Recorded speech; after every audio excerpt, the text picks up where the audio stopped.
Hey, what's up y'all? It's Tosh Marie of Tosh Marie Travels, and I am so happy to be back. I know I've been MIA for a little bit, but as you all know from my last few videos, I've been transitioning from Atlanta, Georgia back to Florida, and we have officially settled in here in beautiful sunny Tampa, Florida.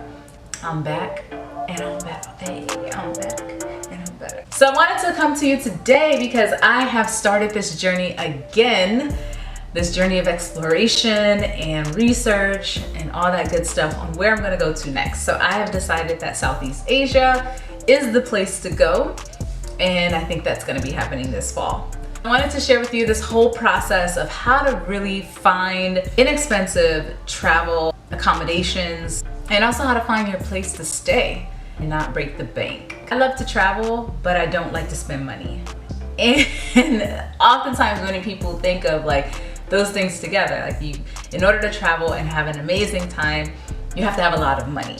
And that's just not the case. And I'm really hoping that you can find in this video some inspiration and encouragement to do this, do this thing, go travel, explore the world, and not really think about, wow, this is gonna break the bank. So when I decided on Mexico City, the first thing I thought of was, where can I go that I have this X amount of money, let's say $1,000. Where can I go with this $1,000 that will allow me to enjoy myself, take a break from life and all the craziness that's going on with that, and just explore and live my best life. Mexico is not too far from where we were in Atlanta.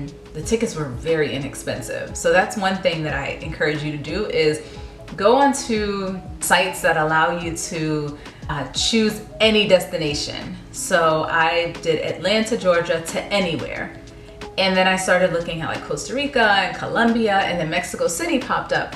And that ticket one way was something like $150. It was very inexpensive. And it was like a midweek flight. And I was like, okay, I can take a day off, travel there, get settled in, go back to work on Friday, and then have the weekend off, or schedule some vacation for the next week so I can really go out and explore and enjoy. So that was one thing. The ticket was very inexpensive.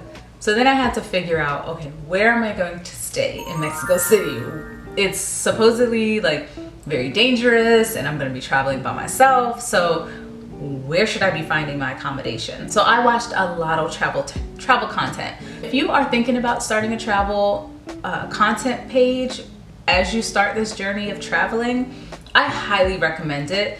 There is not enough content videos out there for travelers. Like, I was trying to find all the videos that I could on solo women travelers to Mexico, and I couldn't find many, especially of people of color.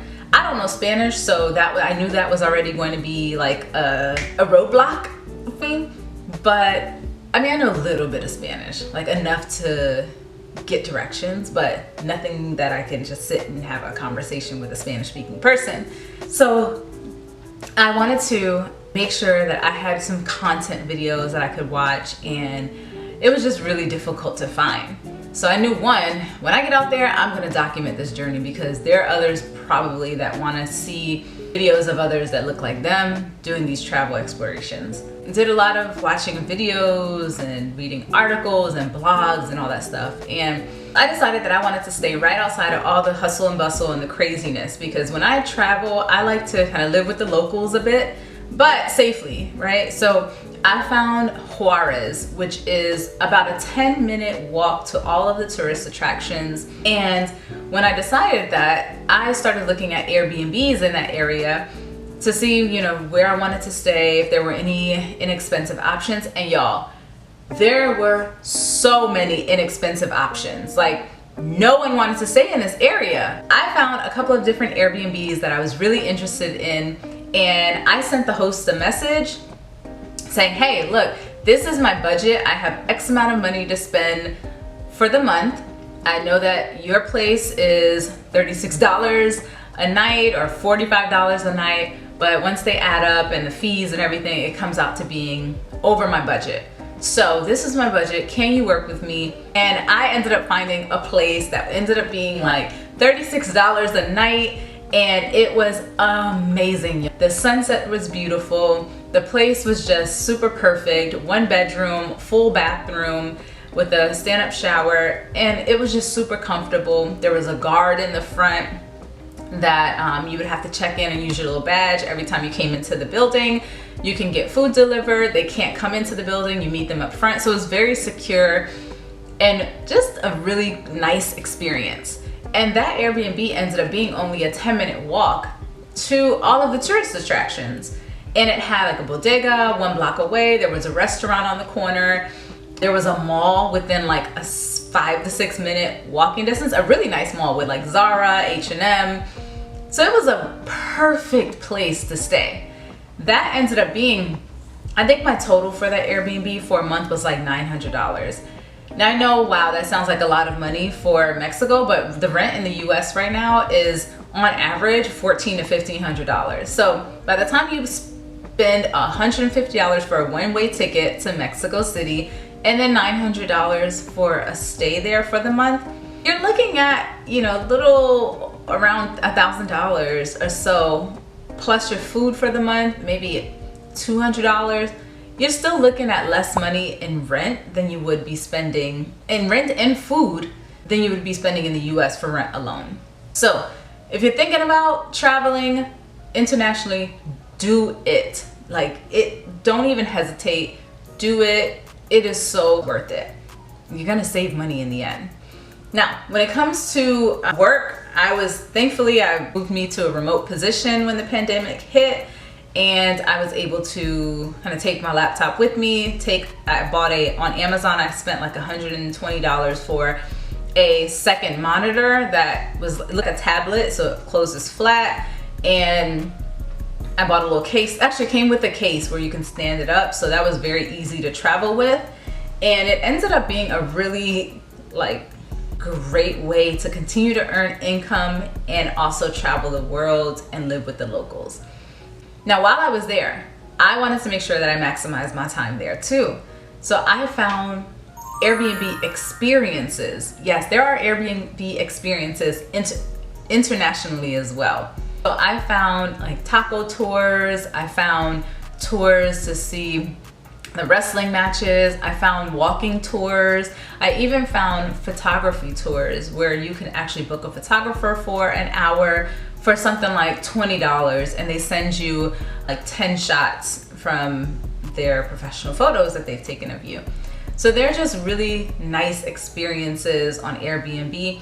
Airbnb should really be sponsoring my videos because I promote them a lot. One of the experiences that I found on Airbnb was a bike taco tour. Now that was about $50, but it included all of your drinks, all of your food, etc. And we went around to 4 or 5 different restaurants and tried tacos at the different restaurants. And different, like one of the restaurants that we went to was a sister restaurant of like the #1 restaurant in Mexico City.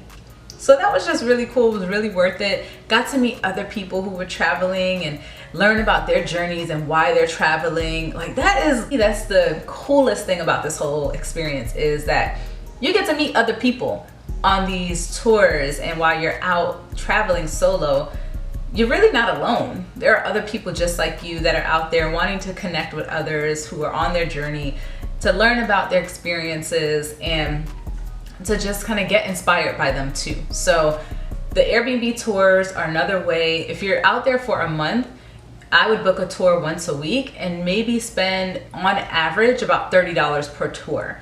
$120, I would spend that in Atlanta in one night.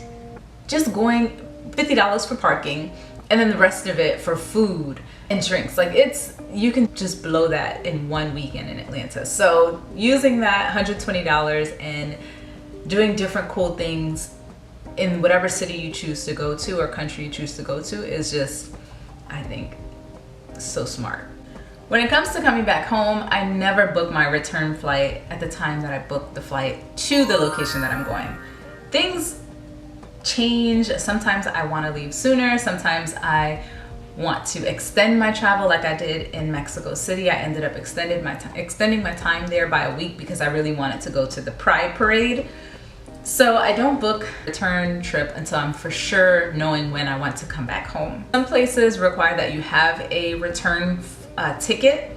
Mexico didn't require me to have a return ticket. My one way, they didn't actually question it at the border at all. Where my return ticket is, they just gave me my visa to travel and visit there. And then while I was there, I kept an eye out on different flights to return back home and just found my flight usually within 1 to 2 weeks of returning.